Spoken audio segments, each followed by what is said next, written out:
Thanks, guys. Man, I am so excited to be with y'all. I will tell you guys, we were here yesterday for a Business Boutique one-day event. Anybody there? A couple people? Okay. Y'all, I am not kidding you when I'm saying that is the best event we've had all spring, and that is because of you all. This is a fun group, so I am so looking forward to today. Now, yesterday we talked about how to start and grow businesses, but today I'm covering a little bit different topic for you guys. We're gonna talk for a few minutes about this idea of life balance. Now, I know this is a struggle for both men and women. It is a struggle regardless of what type of business you're in, what type of career you have, what type of family that you have. This message applies to every single person in this room. Now, for me, when I look at how my life is now and this idea of balance, of traveling right now, like Ken said, we're in the middle of a book tour, but I also have 2 babies. One is just over 2 years old and one is 7 months old. And so it's crazy and you feel pulled in so many different directions. But I go back and look at kind of my mom's story, because for me, a lot of who I am today, the vast majority of who I am today, is a result of my childhood. So let's go back to the very beginning with my mom. My mom was 33 years old when she had me. So she was the age that I am today. And she looked up one day, and like a lot of people, her life just hadn't turned out quite like she expected. She had a 6-month-old baby to raise, and she was alone. She had found out she was gonna be a single mom. Things didn't work out with her and my dad like she had hoped. And she had no money. In fact, she had $64 to her name. And it was at that moment of being a young mom, having a 6-month-old baby and no money, that she kind of went into survival mode. And so she realized she was going to have to make a life for us. Now, my mom is really resourceful and really creative, and so she decided to go back to something she had always loved, which when I'm doing research with women on starting hobby businesses or side businesses, many of them say the same thing: I had always loved. Well, the thing mom had always loved was cakes. She'd worked in a little bakery when she was 16 years old, and so she went back to that, and she thought, you know what? I can start a cake shop. I know how to do this. I'm good at this. And so she got really creative, and there was a candy store downtown that had a blank showcase window, and she walked up to the candy store and asked to speak to the owner and offered him 10% of her profits if he would let her rent this showcase window. And so that was where she started, sorry y'all, that was where she started the cake shop, and that was the very beginning. Now, 33 years later, mom is still in business. She's semi-retired and only does it now to keep her skills sharp, as she says. But when I look at the backstory of my childhood, all of my memories have to do with that cake shop. You know, I was a little girl and I was in one of those little walker things, and she would bring me down to the cake shop and I would walk around and get icing on my feet from the floor, which, why did she dress me like a boy? Can we talk about that real quick? I already didn't have any hair till I was like 3 years old, and they would have to tape bows to my head. But I have so many memories of hanging out with her employees. I remember being in elementary school, and she would pull me out of bed at 2 and 3 and 4 in the morning when she had to go down to the bakery to bake. And she would wrap me in these blankets, and then she would take me there, and she had these pallets of 50-pound bags of sugar and flour, and she'd make me a little bed on those pallets. And then I'd go back to sleep there until it was time to go to school, and I'd go to school with the smell of flour and sugar in my fine white blonde hair, which, by the way, sleeping on sugar for a kid's like a dream, right? I remember also learning very quickly which button on the cash register opened the cash drawer. If you press the button NS, like that drawer opened, I'd grab some ones and head down to the arcade. It is no wonder the cash never balanced at the end of the day, and my mom's bookkeeper hated me. But all of these memories are what made me who I am. Now let's look at that scenario. You've got a single mom, you've got a young child, she's an entrepreneur building a business. I was raised in the cake shop literally at times. That doesn't sound a whole lot like balance. It doesn't sound a whole lot like perfect. You know, and I think now in our world today, there is a pressure on parents, there's a pressure on moms and dads to achieve this standard that seems like we can never get there. We're all supposed to have this idea of life balance, but we don't know what that even means, much less how to achieve it. And most of us, every single day, are living in this tension between our work and our family, and we always feel like we're losing, don't we? When we're at home, we feel guilty we're not keeping up with work, so we've got our computers open and we've got our phones out and we're constantly checking email and staying connected. We feel the pressure to always be connected. But then when we're actually at work, we feel guilty for missing out on soccer games and field trips and other fun things, class parties. You know, if we're present in one place, we feel guilty because we're absent in another. You know, I used to have this idea when I was getting started in my career and I was really, really busy and I was working crazy hours. I had this thought, and maybe you've had it. If only when this happens, then I'll be able to do some of those things. If only I could get through this week, or if only I could get through this project or this tough quarter, then I can spend some time with my kids. Then I can take my spouse on a date. Then I'll go get that doctor's checkup I've been putting off for years. Then I'll go play golf with the guys or take that vacation with the girls. Then, next week, next month, the next soccer game, then I will. But here's the problem with this that I've noticed. The finish line always moves, doesn't it? You get there and it's something else. You put out that fire, it's a new fire. You solve that problem, it's a new problem. You answer those emails and it's 50 new emails in your inbox. The finish line always moves. You know, one of the things I've noticed in my life is that what determines life balance is not what I thought it was. I used to think it was having the right amount of roles and responsibilities. Or I used to think it was maybe if I could just manage my calendar better, if I could just organize and move the puzzle pieces around better, then I would feel balanced. But I've had moments in my life, in my early 20s, where I was working 90 hours a week, and I was working all the time. I had no friends, I wasn't dating, and I didn't have an inch of room in my life for things I cared about, and I felt very out of balance. But I wasn't married, I didn't have kids, I didn't have any of the responsibilities that I have today. And then you contrast that with 10 years later today, where I'm traveling all over the country, I'm launching a book, I have 2 kids under 2, I'm married, I'm involved with my church, I have a lot of great friendships and things that I care about, and I feel very in balance. I have way more responsibilities today than I ever did then, yet I feel more balanced. And what I've noticed is creating balance in your life doesn't have to do with your roles or responsibilities or commitments. It doesn't have to do with your stage of life or your situation. It has to do with what you spend your time on. Creating balance in your life simply comes down to what you spend your time on. And your time is finite. So you're always gonna have to make choices about how you spend it. But the problem is this: most of us choose how we spend our precious, limited, valuable time only on what is urgent, only on what's right in our face at that moment, that problem we have to solve. And so we end up saying things like this, like, man, I love to work out, but I don't ever have the time to. I value spending time with my spouse, but man, we could never make our schedules line up. Man, I love playing with my kids, but to be honest, by the time I get home from work, I don't have the energy to. Men and women, when you can't spend time in your life on what's important to you, you're gonna be stressed and frustrated and angry because there's an inconsistency in your life between what you care about deeply and what your life really reflects. Stress and anxiety are caused when there is this disconnect between our values and our behavior, between what we care about and what our life really reflects.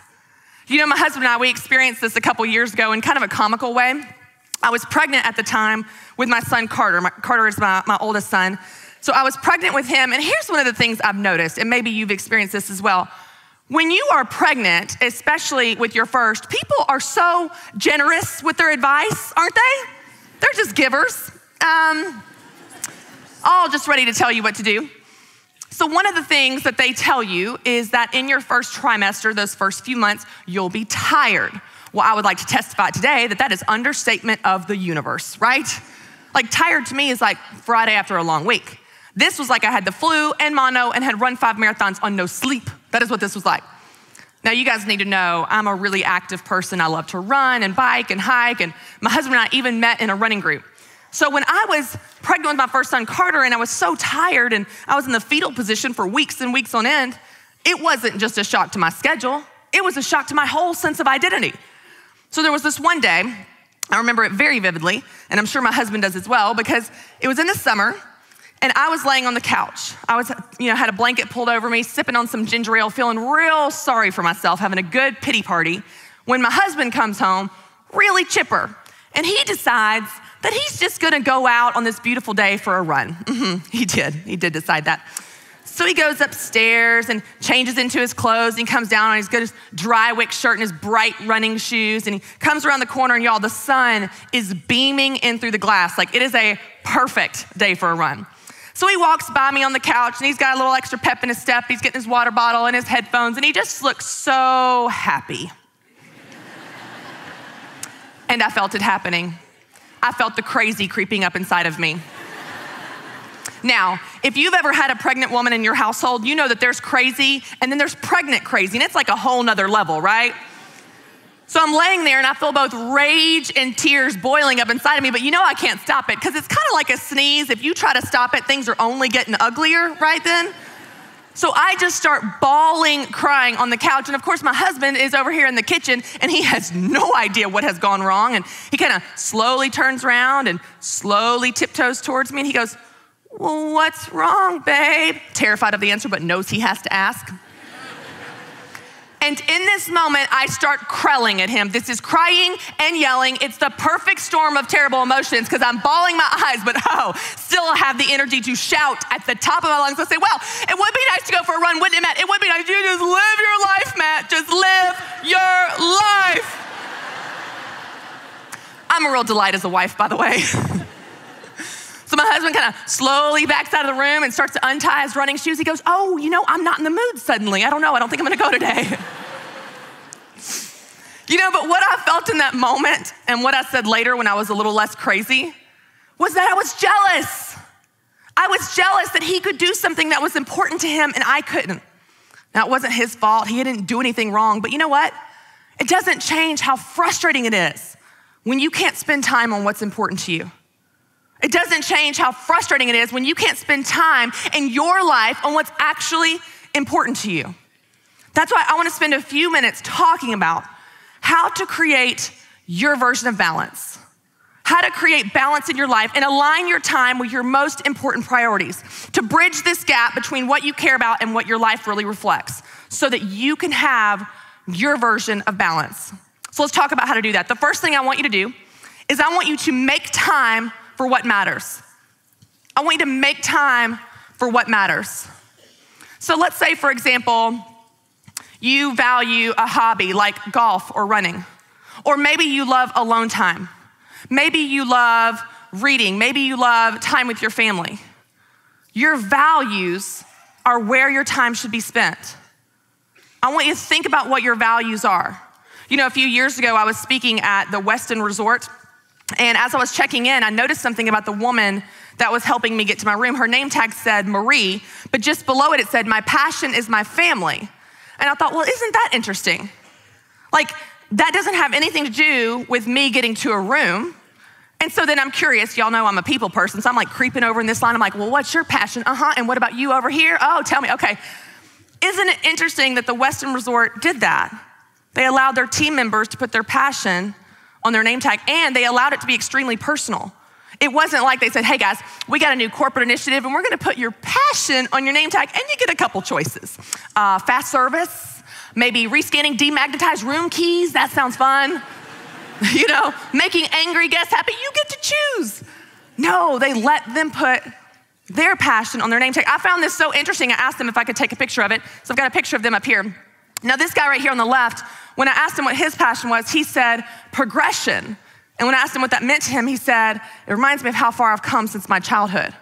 This woman in the middle is Marie, and when I asked her about her passion, she lit up as she talked about her family. This girl on the right, when I asked her what her passion was, she said fashion. I'm hoping she'll grow out of it. I'm kidding. But I want to ask you, what would your name tag say? What would your name tag say? What gives meaning to your life? What brings you joy? What breathes life into you? What sounds so wonderful that just the thought of it makes your shoulders relax? I want you to write down in your book 5 things that you care about.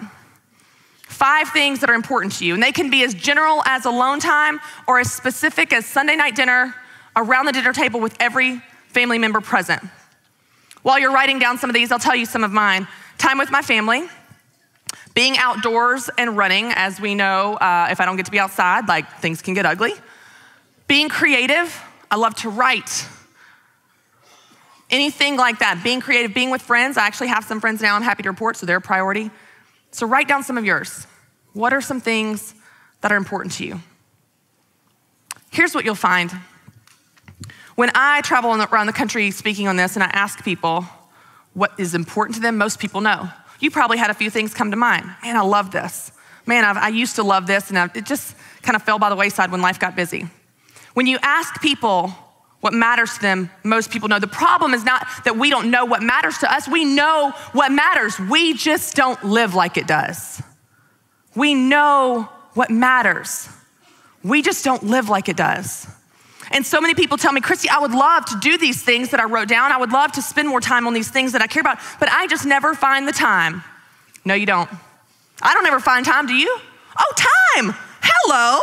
Time just laying around there extra. That's crazy. No, you don't find time. You make time. If it's important to you, you make time. Dave Ramsey says all the time, I can tell what you care about by looking at your bank account and your calendar, because that's where you spend your time and that's where you spend your money. This is how we begin to bridge the gap between what we care about and what our life really reflects. You make time. I love how Stephen Covey says, don't prioritize your schedule. Schedule your priorities. It's the difference of being reactive versus proactive.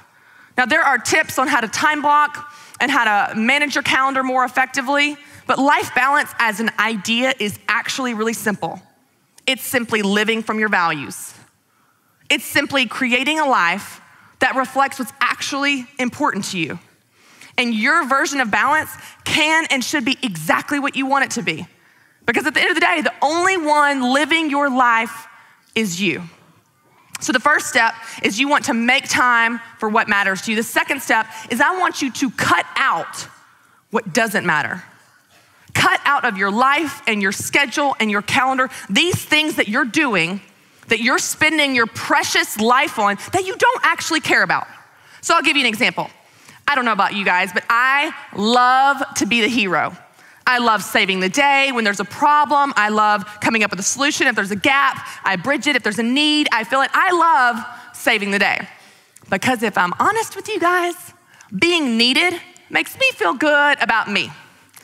But this has gotten me into some trouble in my lifetime. Because my decision-making paradigm used to be this. Do they need me and can I do it? That's it. Do they need me and can I do it? Not, is this a good idea? Is this in line with my goals? How will this affect my family? Does this compete with a higher priority? Do I want to do it? I didn't ask myself any of that. And this has gotten me into more trouble than I can count, more roles and responsibilities than I can even count. I have been president of clubs I didn't care about. I have gone to events I didn't want to go to. Have you done that? Say yes. Yes. And I've taken on projects that someone else could have and probably should have done. One time I even somehow got sucked into being a puppeteer for a kids ministry at church. Now that's fine, but I don't have a particular calling to be a puppeteer. And to add insult to injury, that puppet was a rat. True story, Sunday mornings, I'm behind a box making rat voices going, how did I get here? But we get there, don't we? Doing things that we don't want to do. I want you to be proactive instead of reactive. So a good rule of thumb is this: ask yourself why you're doing it. When someone offers you an invitation, when someone wants to put something on your calendar, when someone wants your time, ask yourself why you feel the need to say yes. If it's because you want to, it's a priority, it's important, good. But more often than not, when we get to the root of it, it's because we want to be a people pleaser, because we want to say yes, because we don't want to disappoint people, because we feel obligated, because we have to. You know, the truth is, the list of needs in this world is very long. And your list of talents is very long. But just because you can do something does not mean that you should. Just because someone needs you doesn't obligate you. Did you hear that? Just because someone needs you does not obligate you. Your life and your time is just that, it's yours. It is not owed to anyone else. You know, so often our problem with life balance is not that we're doing too many things. It's that we're doing the wrong things. So that's why we're gonna cut out some of this stuff that doesn't matter to make more time for things that do. But here's what happens when you do that. When you begin to only spend your time on your most important priorities, things that you care about deeply, then, like I am today, you can be crazy busy, but you feel that sense of balance because you're no longer doing the wrong things. You're spending time only on things that you care deeply about. This allows you to do more of what you love and less of what you don't. And in my opinion, that's the best use of your time in your life, to do more of what you love and less of what you don't. That's the very reason I love helping women start businesses with their gifts and talents and ideas to make extra money from home or to build a business. Do more of what you love. You know, 70% of Americans don't like their day job. You spend a lot of time at your job to not love it. How can you find ways in your life to do more of what you love and less of what you don't? Your time is the most finite, limited resource that you have. You can get more money, you can buy more stuff, you can seek out more relationships, you can get more of anything in this whole world that you want except time. We all get the exact same 24 hours in a day. But what's incredible is a lot of us spend those precious hours on things we don't care about. Now I'll give you an example. There's one thing in particular I've noticed, and I'm sure you've noticed as well, that takes up a lot of our time. It kind of steals our time. Time actually kind of disappears when this is in play. And I've got a video, so let's just check this out.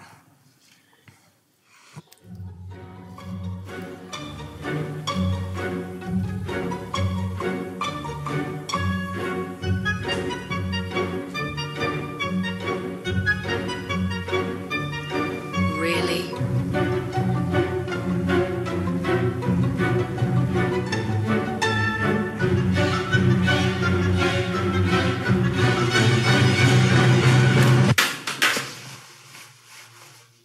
Really?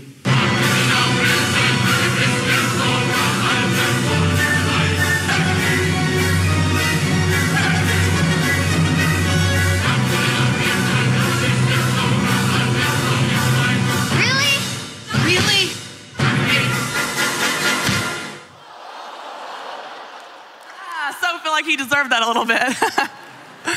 You know, here's the thing with our phones, and I'm as guilty of this as anyone, which is why I speak on this topic, but my phone is not only always with me, it's in my hand or it's visible, and I've noticed that if I can see it, as Les was talking about, we have a wider range as women. If I can see it in my peripheral vision, I pick it up over and over again and unlock it.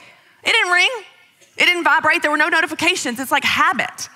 And so I noticed this pattern in my life, and I noticed how I was always looking at my phone. In fact, I don't know if you knew this, but the average American checks their phone 180 times a day. Yep. So I noticed this pattern in my life a couple years ago, and I decided to do something different. I thought, well, if it's out of my eyesight, I won't pick it up. So I began to leave my phone in the other room on purpose during dinner time. And here's what happened as a result. When my husband would tell me about his day at work, I really saw him. Now that may sound cheesy to you, but you can live in the same house with someone and you miss them because you're so busy and you're so distracted. You know, I don't hate phones. I'm not anti-technology, but if we're not careful, we're gonna know about everyone else's life and miss our own. So I want you instead to ask yourself a question. This is a question I ask myself that helps keep me in check with technology. Is it more important that I know what someone else is doing, or is it more important that I experience what I am doing? That question always answers itself. Even if you're standing in line waiting for food, and you're just waiting, or you're waiting for an airplane, if you're with family and friends, those people matter more. The people right in front of you. And then it's easy too to want to post things and have updates, and that's fine. But then this question works here as well. You can say, is it more important that the rest of the world knows what I'm doing, or is it more important that I experience it myself? Every time the question answers itself, the people right in front of you, the moments and memories that matter are always more important. So it's really simple. Choose to make a habit to put your phone down and bring your eyes up. Put your phone down and look up. Dave talked about this when he kicked off the day. make a decision to change. Make a decision to put your phone out of eyesight. Make a decision to put it on airplane mode when you're at the soccer game. Sure, you can still take pictures, the phone is still on, but you're not distracted by tweets and notifications and emails and texts coming in, taking your eyes off of the people in front of you that matter the most. So when you cut out what doesn't matter, whether that's events you don't want to go to, or commitments that you don't really care about, or just wasting time on your phone, you will free up so much space and margin in your calendar and in your life for the things that you actually do care about. You'll actually begin to align your time with your most important priorities, and the best part is you'll actually be present for it. You'll actually be present in those moments. Now, after you make time for what matters and you cut out what doesn't matter, the third thing that I want you to do is to protect what matters. I want you to protect what matters to you by setting boundaries and saying no. And people get caught up in this idea of boundaries. They think, boundaries are about limitations or restrictions. It means you're not all in, you're not a team player, you're not a servant. Here's the truth, boundaries are the exact opposite. Boundaries provide freedom. They free you up to focus on what matters the most to you. And they're not about being uncommitted or being lazy or not being a team player. In fact, boundaries are about self-respect. Boundaries are about self-respect. It says my values matter. My priorities count. And guess what? It's your life. They should matter to you. They should count to you. But so often we get caught up in what the other person is asking of us, or what they need, or what we think they need, that we forget that. My mom taught me something when I was a young girl, and I've used this so many times. She said, Christy, if someone has the nerve to ask you, you have to have the nerve to say no. If someone has the nerve to initiate that request, you have to have the nerve to meet them there and say no. But I know a lot of people I talk to, I travel and speak, and they're just like, oh, well, Christy, I would say no. I would set some boundaries to protect those things, but I'm just a giver. I'm just a servant. I just love to help people. I just help and help and help. I just can't help myself but help, right? I want to tell you something that is true in my life, and maybe it's true for some of you. My pastor said this years ago, and it cut straight to my heart. He said this: there is a difference between doing something to be loving and doing it to be loved. There's a difference between doing something to be loving for the other person and doing it to be loved. And if I'm honest here today, a lot of times I do things to be loved, to earn love. Having the ability to say no and set boundaries takes confidence to know I'm gonna be okay if I let you down. In fact, boundaries aren't about saying no, they're about saying yes to what's most important to you. They allow you to disappoint the right people. You're going to disappoint people in your life, but boundaries help you disappoint the right people. And really, you don't just have the right to say no, you have the responsibility to say no. You don't just have the right to say no, you have the responsibility to say no. And I don't know about you guys, but for me, an honest no is always better than a dishonest yes. An honest no is always better than a dishonest yes. The Bible says, let your yes be yes and your no be no. Let your words matter and count. An honest no is always better than a dishonest yes. But the truth is, if you don't protect what matters to you, if you don't protect these things that you care deeply about, no one else will. No one can do that for you. It's up to you. It's up to you. You have to be the one to do these things. You have to be the one to draw this line in the sand, to lay your phone down, to walk out the office doors, because if you don't protect what matters, no one else will. Now, I know that this idea of life balance is a struggle, and I struggle with it daily. This is not a perfect thing where I can just flip a switch and say, okay, you're never gonna feel guilty again. In fact, our very first Business Boutique one-day event was over on the West Coast, and it was on my son's 2nd birthday. And I was backstage in the green room, about to go on stage for an event I love, doing work that matters to me, that I love very much. But I was crying because I felt guilty because I was missing my son's 2nd birthday. This is a reality for all of us every day. It's messy. Life balance is messy because life is messy. But I wanna leave you with 2 quick tips that I use in my own life that have been very impactful to me, that help me shake that guilt and receive more grace.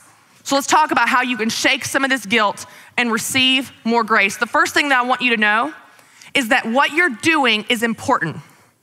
What you're doing is important. I was dropping my son off at daycare.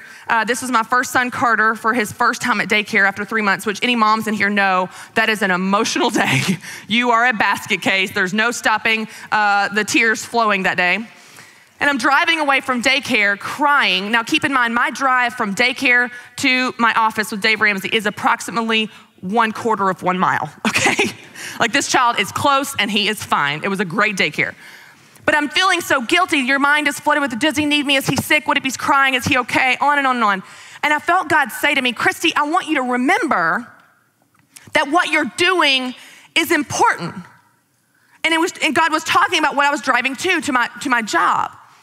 And so I've started to focus on that. What I'm doing in my job is important, but the opposite is also true. So when I take a vacation this summer, when I took 4 months off last fall for maternity leave, when I spend time working out, or I take time and I don't check my email, what I'm doing then with my children is important. It shifts your focus, see, from what you're leaving behind to what you're going to. It's the difference of looking through the front windshield of what you're going to of your life versus the rearview mirror, always feeling guilty of what you're leaving behind. Remember that what you're doing is important. It allows you to be present where you are. Wherever you are, be there. My friend Tony says, I'm always driving to somewhere that I love. When I'm driving to work, I'm driving to somewhere that I love. When I'm driving home, I'm driving to somewhere that I love. It's the difference of focusing through the front windshield of what you're going to versus feeling guilty and looking through the rearview mirror of what you're momentarily leaving behind. What you're doing is important. The second thing that I want you to know is that you are doing a good job.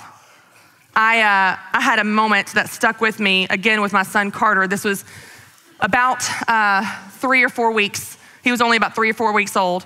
And my husband was in our bedroom. I was rocking Carter in the nursery, this tiny newborn. I'm a new mom. I don't know what I'm doing. We had a traumatic emergency birth and just had a really hard first few weeks. And my husband was in our bedroom and he heard not one, but 2 voices crying out.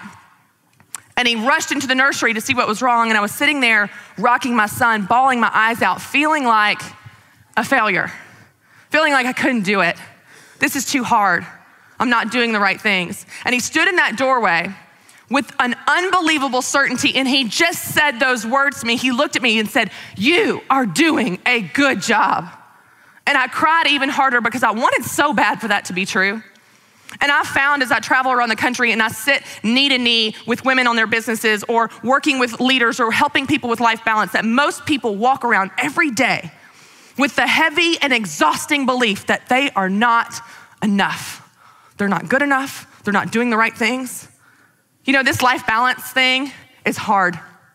I can give you tips and tricks, but it's still hard. That guilt nags at you no matter what you do. It's that feeling that you didn't do enough. You're making the wrong choices. You could have done it better. And all of the decisions you make that affect these little lives that God has entrusted you with could be wrong. I can't help but think about my mom and think about how scared she must have been at 33 years old with a 6-month-old baby to raise, scared out of her mind of how to do the right thing. You know, there were times at the cake shop when it was late at night and we went up there and it had been broken into. There was a time we got a flat tire in the rain. There was a time we ran out of gas and money at the same time and our car broke down in the middle of traffic. I have countless struggles from my childhood. It didn't look anything like Pinterest perfect. You know what it looked like? Persistence and perseverance and making it work.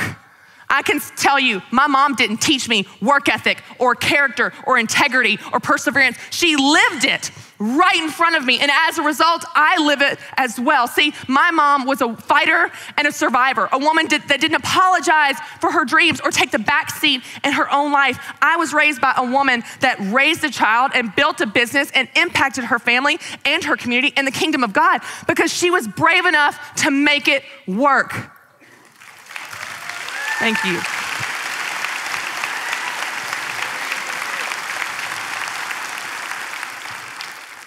So your house isn't clean, and your kids don't live in a bubble, and everything isn't Pinterest perfect. And sometimes you forget their shin guards for their soccer game, or sometimes you forget that the science fair project is due tomorrow and life isn't perfect.